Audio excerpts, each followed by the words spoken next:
All right, nerds.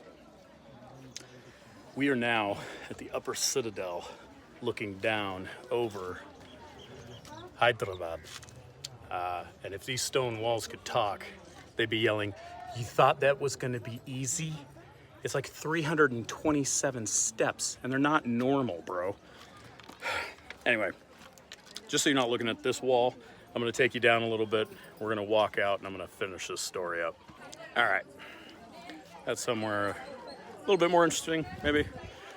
So, where were we? When Aurangzeb finally pulled back his forces in early 1657, the casualties were heavy.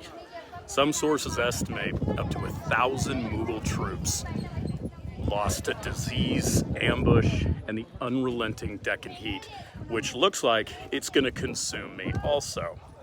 Anyway, the defenders, fewer in number, but also bled out. Probably around 300 soldiers, plus countless civilians, trapped inside. And remember, this was all for a war that wasn't even officially approved. But here's the kicker. Golconda survived, at least for now. Abdullah Qutb Shah remained in power.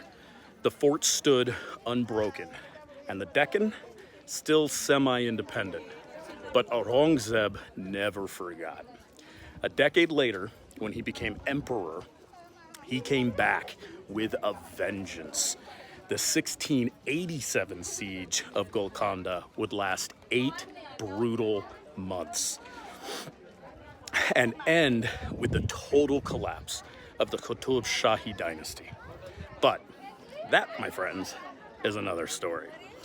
So why does 1656 matter?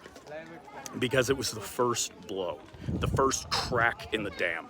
It marked the beginning of the end of Deccan independence, and it gave us a peek into the mind of Aurangzeb, willing to lie, bleed, and break tradition, all to get what he wanted.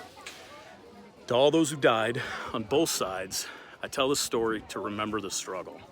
And for those of you who keep requesting these episodes, hell yeah, keep it up. You are helping keep the past alive. You're keeping me busy.